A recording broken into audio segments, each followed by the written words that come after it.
다 함께 사도신경으로 우리의 신앙을 고백하겠습니다.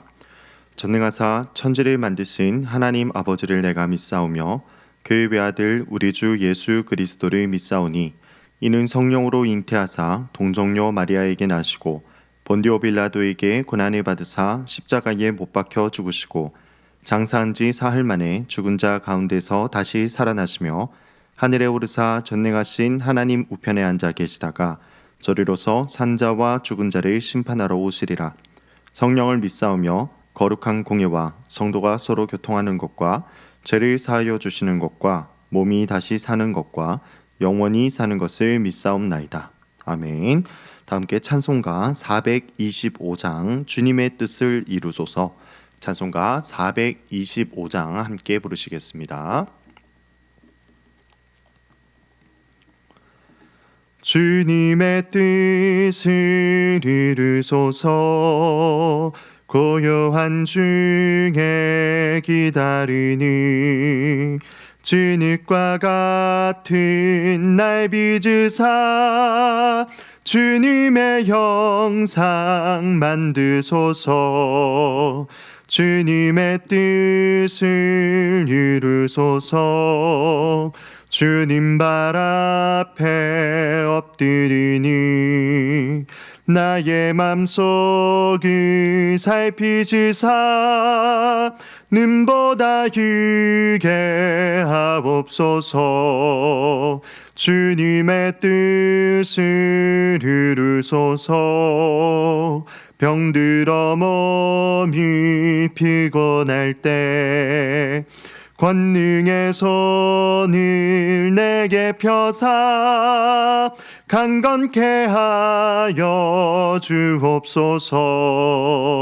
주님의 뜻을 이루소서. 온전히 나를 주장하사 주님과 함께 동행함을 만민이 알게 하옵소서. 아멘.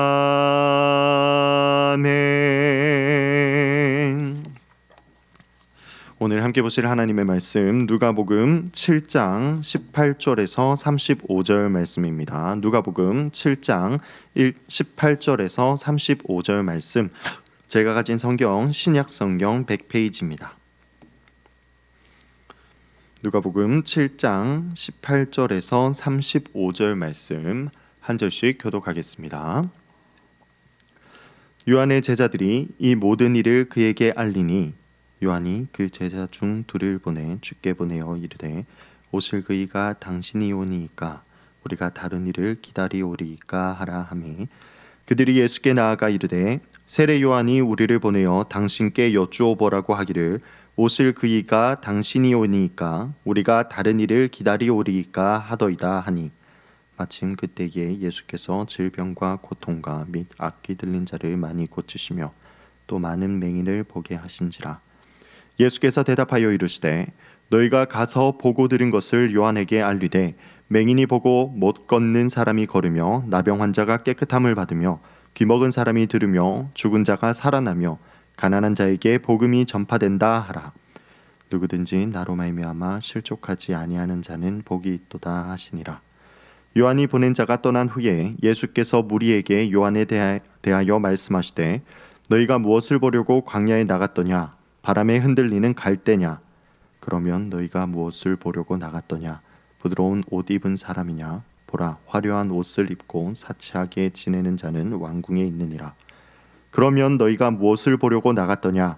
선지자냐? 옳다. 내가 너희에게 이르노니 선지자보다도 훌륭한 자니라. 기록된 바 보라, 내가 내 사자를 내 앞에 보내노니 그가 내 앞에서 내 길을 준비하리라 한 것이 이 사람에 대한 말씀이라. 내가 너희에게 말하노니 여자가 낳은 자 중에 요한보다 큰 자가 없도다. 그러나 하나님의 나라에서는 극히 작은 자라도 그보다 크니라 하시니 모든 백성과 세리들은 이미 요한의 세례를 받은지라. 이 말씀을 듣고 하나님을 의롭다 하되 바리새인과 율법 교사들은 그의 세례를 받지 아니하므로 그들 자신을 위한 하나님의 뜻을 저버리니라. 또 이르시되 이 세대의 사람을 무엇으로 비유할까? 무엇과 같은가? 비유하건대 아이들이 장터에 앉아 서로 불러 이르되 우리가 너희를 향하여 피리를 불어도 너희가 춤추지 않고 우리가 곡하여도 너희가 울지 아니하였다 함과 같도다. 세례 요한이 와서 떡도 먹지 아니하며 포도주도 마시지 아니하매 너희 말이 귀신이 들렸다 하더니 인자는 와서 먹고 마시매 너희 말이 보라 먹기를 탐하고 포도주를 즐기는 사람이요 세리와 죄인의 친구로다 하니. 함께 있습니다. 죄는 자기의 모든 자녀로 인하여 옳다함을 얻느니라. 아멘. 오늘 이 시간 나의 기대와 하나님의 뜻이라는 제목으로 우리 함께 말씀 살펴보도록 하겠습니다. 누가복음의 기록 목적 중에 가장 중요한 부분이라고 하면 예수님이 새 이스라엘의 왕이심을 선포하는 목적에 있습니다. 유대인은 계속해서 예수님이 그리스도, 즉 메시아라는 것을 거부했고 반면에 이방인이었던 누가는 계속해서 예수님의 그리스도 되심을 이 책을 통해 우리에게 강조를 해주고 있습니다. 그리고 오늘 본문은 이 메시지를 아주 본격적이고 또 직접적으로 드러내는 본문입니다. 예수님은 이사야에 기록된 하나님 나라의 증거들 그 구절을 이용하여서 당신이 스스로가 메시아임을 드러내셨습니다. 성경의 예언이 예수님을 통해서 이루어지고 있고 또 그러한 모습들을 요한의 제자들이 직접 눈으로 목격하게 되는 사건입니다. 비록 예수님은 유대인들이 그렇게 고대했던 기다렸던 메시아의 모습과는 많이 달랐지만 그럼에도 불구하고 우리가 가장 확실하게 아는 것 그리고 확실하게 믿는 것은 바로 예수님이 그리스도다, 예수님이 그 메시아다라는 사실입니다. 아마 세례 요한도 자기의 기대와 그 메시아의 모습이 실제로는 많이 다르다는 생각에 자신의 제자들을 예수님께 보내어 확인을 하려고 했습니다. 어쩌면 세례 요한은 자기 생명을 바쳐서 메시아의 길을 준비했지만 자신의 기대와는 달라서 내심 마음속으로는 조금 불안한 부분이 있을 수도 있겠다 하는 생각이 듭니다. 그러나 23절에 예수님께서 실족하지 않는 자가 복이 있다라고 선언하시면서 하나님의 나라는 인간의 바람대로 그렇게 임하지 않는다라는 부분을 알려주십니다. 지금도 하나님은 여전히 하나님의 시간에 가장 적절한 방식으로 그 하나님의 때에 하나님의 방법으로 섭리하고 계십니다. 그리고 그것이 인간이 어떠한 기대를 가졌던 간에 그것이 가장 선하고 가장 좋은 방법과 시간임을 우리는 믿고 있는 것입니다. 세례 요한의 제자들이 떠나자 예수님은 세례 요한과 구약의 가치에 대해서 설명을 해주고 있습니다. 이스라엘이 그 출애굽 시대의 광야에서 모세를 통해서 말씀을 받았듯이 지금 현재의 유대인들은 광야로 나가 세례 요한을 통해서 하나님의 말씀을 받습니다. 하나님은 세례 요한으로 대표되고 있는 이 구약 성경을 새로운 시대를 준비하기 위해서 그 전부터 예비하고 보내주셨습니다. 예수님 이전까지는 그렇게 하나님의 뜻을 가장 분명하게 드러내는 수단이 바로 세례 요한이었고 지금까지 현재까지는 어떻게 보면 이 세례 요한의 선포가 가장 위대한 존재라고 평가받을 수 있습니다. 그러나 예수님을 통해서 세워진 이 하나님의 나라에서는 지극히 작은 자라 할지라도 현재 가장 위대해 보이는 그 세례 요한보다는 훨씬 더 큰 존재다라고 그렇게 평가받게 된다는 것입니다. 왜냐하면 하나님의 나라에서는 구약의 모든 은총이 직접적으로 성취되기 때문입니다. 그러나 여기에서 우리가 주목해야 할 문제점이 있습니다.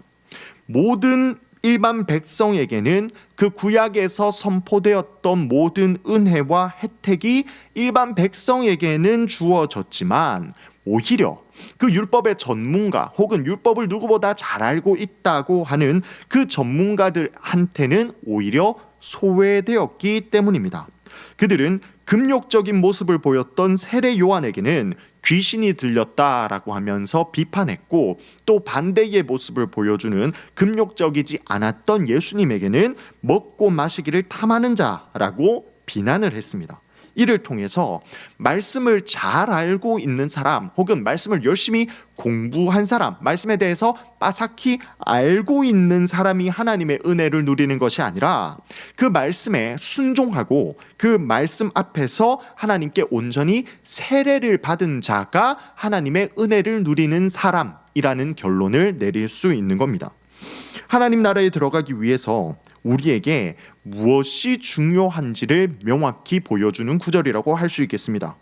오래 신앙생활을 한 사람, 성경을 많이 아는 사람은 내가 헌신한 만큼 하나님께 복 받겠지 하는 기대를 가질 수 있습니다. 그러나 또 그만큼의 결과가 그렇게 자신이 기대했던 것에 미치지 못하면 하나님께 불평하고 스스로를 시험에 빠지게 만드는 경우도 우리는 참 많이 보아왔습니다. 이는 종교 지도자들이 예수님을 거부하고 달콤한 말씀만 듣고 그 달콤한 말씀만 사람들에게 선포했던 것과 같습니다. 예수님이 재림하실 때는 오늘 우리의 하루의 모습이 어떤 편에 속한 사람인지를 우리는 잘 점검할 수 있어야 할 것입니다.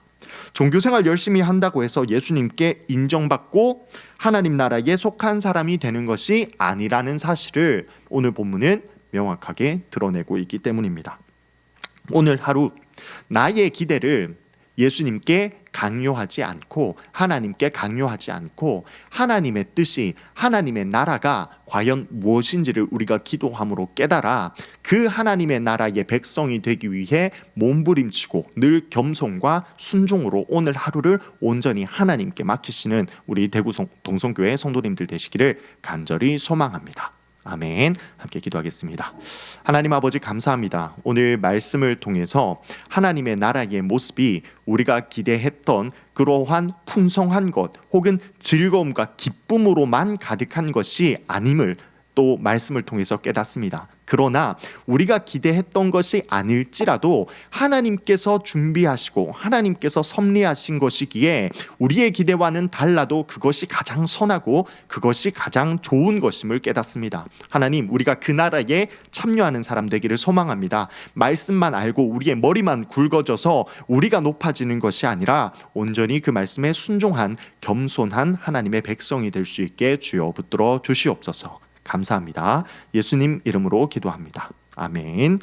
하늘에 계신 우리 아버지여, 이름이 거룩히 여김을 받으시오며 나라의 임하옵시며 뜻이 하늘에서 이룬 것 같이 땅에서도 이루어지이다. 오늘날 우리에게 일용할 양식을 주옵시고 우리가 우리에게 죄 지은 자를 사하여 준 것 같이 우리 죄를 사하여 주옵시고 우리를 시험에 들게 하지 마옵시고 다만 악에서 구하옵소서. 대개 나라와 권세와 영광이 아버지께 영원히 있사옵나이다. 아멘. 우리 주여 한번 외치시고 자유롭게 기도하시겠습니다. 주여. 하나님 아버지 감사합니다. 오늘 말씀 가운데